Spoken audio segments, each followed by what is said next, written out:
evil natural water is a lot more dangerous than people think, and I feel like it's because evil natural water hasn't been like the main focus of the Monster Association arc that people kind of overlook how strong he is or how strong it is.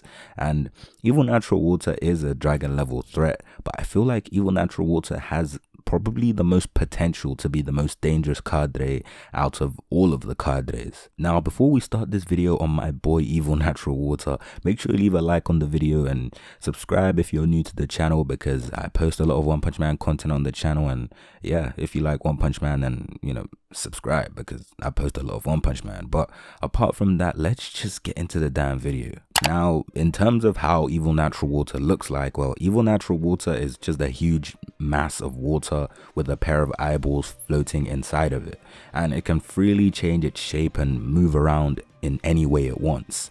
And evil natural water so far in the Monster Association arc, in my opinion, has definitely been he's been very impactful, but at the same time he's been kind of absent a lot of the time. Like recently, like in the recent chapters, he's not really been involved that much.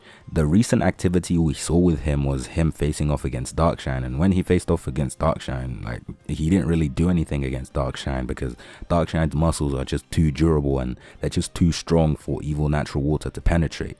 And evil natural water has shown to be able to overwhelm S-class heroes such as Child Emperor, and we all know how powerful, how strong Child Emperor can be. And like in terms of physical strength, obviously Child Emperor isn't very strong, but Child Emperor has a lot of gadgets that he could have used against evil natural water, and when he tried to use them, it just wasn't effective against evil natural water.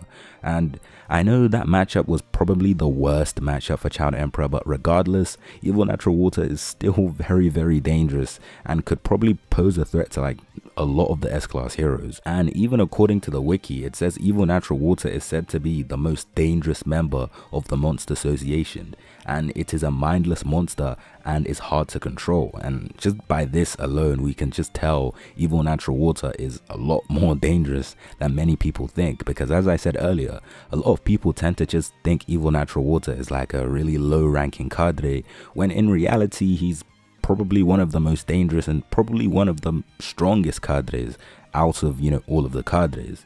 And according to how evil natural water was created by an accident through Psychos's experiments, because they could find no way to control it. It was just sealed away in the Monster Association vaults, and we see there's just a panel of evil natural water in a large tank. And I don't know about you, but that panel was very, very menacing. I never knew water could be that menacing in my life, but evil natural water finds a way to do that. And evil natural water, according when we look at its abilities and powers, it says it's a high ranking member of the Monster Association, obviously because it's a cadre. And its physical abilities, it has a liquid body and it can shapeshift. Now, in terms of its shapeshifting, it says due to its entire body being composed of water, evil natural water has great control over its own form. Upon being released from its water tank, it's immediately engulfed and killed the monster that freed it, and attempted to do the same to Child Emperor. And the next ability evil natural water has is symbiosis, and evil natural water has demonstrated the ability to cooperate with other aquatic monsters in a symbiotic relationship. Its water body was able to contain several mad doctorfish who could be launched out of its body as a secondary attack. E-Iron noted that they were not much of a problem to deal with, but E-Iron also mentioned that what if evil natural water was to actually engulf the entire ocean? And I might make an entire separate video for that, because that question is I never actually considered that, but it's definitely a possibility. And if that was to happen, then I'll be completely honest, I don't even know what would happen. And that actually leads us to our next point, which is absorption. Evil natural water can absorb liquids that it comes in contact with, increasing its mass and its water jet's destructive power, and allowing it to alter its composition. It can even steal liquid from other monsters directly, such as when it absorbed oil from sludge, from the sludge jellyfish kind of monster. I forgot its name, but I'm pretty sure that it never had a name in the first place. But the fact that evil natural water can absorb just liquids in general means he doesn't necessarily need to, go to the ocean or go to a pond to get liquid. He can literally suck liquid out of anyone. I mean, after all, humans are made up of I'm pretty sure it's 70% liquid. I don't remember, I'm not a scientist. But that means evil natural water can pretty much access water anywhere it goes. As long as evil natural water is near humans or near any sort of monsters, then it has the ability to gain more water mass. Now, the next ability it has is high-speed jet streams. Evil natural water is capable of firing devastating high-speed water jets in an instant. The jets of water are significantly faster than bullets, as 𝗪𝗟𝗟𝗟 and 𝗪𝗟𝗟𝗟, I'm pretty sure I butchered that name, but I don't really fucking care, had difficulty dealing with them despite possessing superhuman speed and reflexes, meaning that evil natural water can shoot these jet streams faster than people that have superhuman reflexes.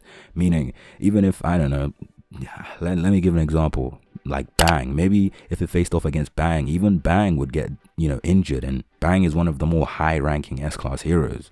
Now, the next ability it has is advanced perception. Evil natural water is capable of sensing and reacting to bloodlust, fear, hostility, and hatred, responding by instantly attacking those who have such negative emotions.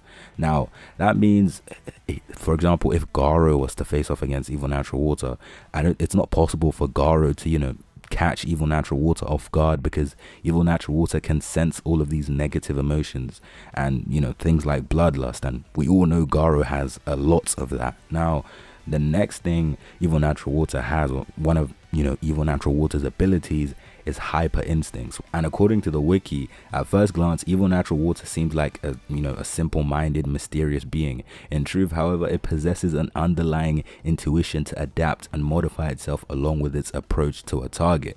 An example of this is absorbing the fuel oil from the sludge jellyfish monster for the purpose of bypassing being frozen.